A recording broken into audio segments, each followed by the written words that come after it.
వరంగల్ శ్రావణ మాసం 2వ మంగళవారం పురస్కరించుకొని శ్రీ ఓరుగల్లు భద్రకాళి అమ్మవారి దేవాలయంలో మహిళా భక్తుల తాకిడి పెరిగింది. వివిధ ప్రాంతాల నుంచి అధిక సంఖ్యలో పాల్గొన్న మహిళా భక్తులు ఓరుగల్లు భద్రకాళి అమ్మవారికి శ్రావణ మాస సాంప్రదాయ ఆచారాల మేరకు చీర సారెలను సమర్పించి భక్తిని చాటుకున్నారు. వివిధ జిల్లాల నుంచి వచ్చిన భక్తుల సౌకర్యార్థం అన్ని ఏర్పాట్లను పూర్తి చేశారు. ఆలయ సిబ్బంది ఆలయానికి వచ్చిన భక్తులు మాట్లాడారు.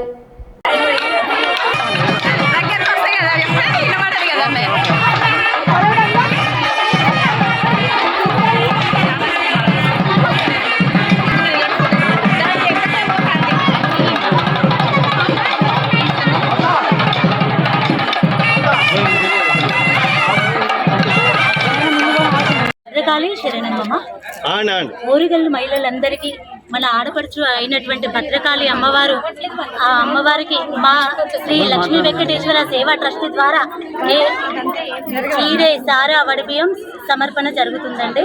ఇలాంటి అవకాశం ఇచ్చిన మా భద్రకాళి అమ్మవారు మా చేత చీరే సారా వడిబియ్యం కార్యక్రమాన్ని నెరవేర్చుకుంటుందండి. మా మహిళలందరికీ మా ట్రస్ట్ ద్వారా నెరవేర్చింది మా శ్రీ లక్ష్మీ వెంకటేశ్వర సేవా ట్రస్ట్. మా ఆడపడుచులందరికీ ధన్యవాదాలు. ఓరుగల్లులోని మహిళలందరూ అమ్మవారికి సార పెట్టడం మా అదృష్టంగా భావిస్తున్నాము. ఎందుకంటే శ్రావణ మాసం అంటేనే మహిళల పండుగ. అందరూ పెద్ద ఎత్తున వచ్చి ఈ సాంప్రదాయాన్ని ఎప్పటికీ కొనసాగించి వరంగల్ ప్రజలకు ఆదర్శంగా నిలబడాలి. అంతేకాకుండా ప్రతి గుళ్ళో మన భారతదేశమే మహిళలకు పెద్దపీట వేసింది. ఇక్కడ స్త్రీ శక్తి ఉన్నది. మనము అబలలం కాదు, సబలలము. అంతేకాకుండా అమ్మవార్లము అందరము. ప్రతి ఒక్కరు అష్టలక్ష్ములు మనలోనే ఉన్నారు. అన్ని రకాలుగా మనల్ని అమ్మవారు నడిపిస్తున్నారు. ఓరుగల్లు ఏలిన రాజ్యము రాణి రుద్రమాదేవి కాంచి మనకు ఆదర్శప్రాయంగా ఉన్నది. భద్రకాళి శరణమ్మ. మహిళలు పెద్ద ఎత్తున ఈ సాంప్రదాయాన్ని కొనసాగించాలి. అందరూ కూడా కంపల్సరీ భద్రకాళి మాత శరణమ్మ. Lakshmi.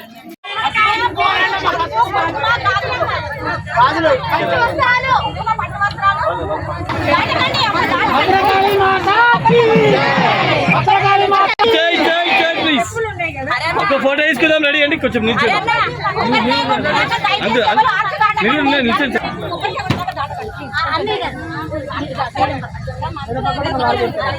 Okay ready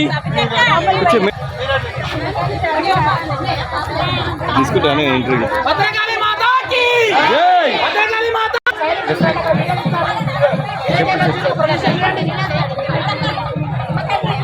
okay ready ready అండి.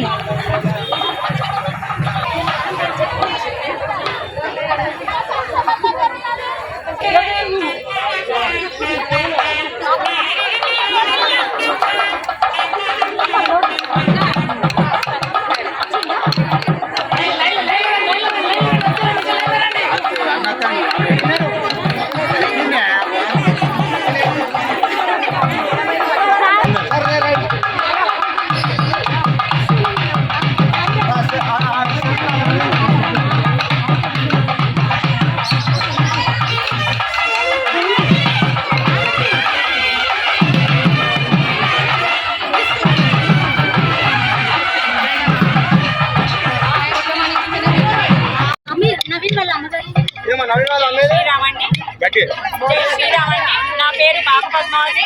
మాది శ్రీ లక్ష్మీ వెంకటేశ్వర సేవా ట్రస్ట్ మోబాద్ డిస్ట్రిక్ట్ అండి. మా సేవా ట్రస్ట్ ద్వారా ఈరోజు మేము అమ్మవారికి శారీ తీసుకురావడం జరిగింది. శారీ అంటే ఒక కొత్తగా పెళ్ళైన అమ్మాయికి పుట్టింటి వాళ్ళు ఎలా అన్ని పసుపు, కుంకుమ, గాజులు, పూలు, పండ్లు, ఆ అమ్మవారికి సంబంధించి ఒడిబాలు బియ్యము, అమ్మవారి ఒడిబాలు బియ్యడం పోయడం వల్ల ఆ అమ్మవారి ఓడి అంటే ఆ అమ్మాయికి ఆ ఓడి చక్కగా నిండి అమ్మవారు అష్టైశ్వర్యాలతో సిరి సంపదలతో ఉంటారని అదే కాన్సెప్ట్తో మేము కూడా అమ్మవారికి ప్రతి సంవత్సరం శ్రావణ మాసంలో అమ్మవారికి ఒడి బియ్యం సమర్పించడం జరుగుతుందండి. ఒడి బియ్యమే కాదు, అమ్మవారికి చీర, జాకెటు, పసుపు, కుంకుమ, గాజులు, పూలు, పండ్లు, ఈ అమ్మవారికి రకరకాల స్వీట్లు, పండ్లు ఇవన్నీ సమర్పిస్తే అమ్మవారు కూడా అంటే అమ్మవారు మనకి ఏమిస్తుంది ప్రకృతి నుంచి అవే తిరిగి మళ్ళీ అమ్మవారికి మనం ఇచ్చే వాళ్ళమే తప్ప మళ్ళీ ఎగస్ట్రా ఇచ్చే వాళ్ళం కాదు. కాబట్టి అమ్మవారికి మేము ప్రతి సంవత్సరం మా సేవా ట్రస్ట్ తరపు నుంచి ఈ సాంప్రదాయ పద్ధతిలో శారీని సమర్పించడం జరుగుతుందండి. ఎంతమంది భద్రకాళి ఎంతమంది సుమారు 500 మందితో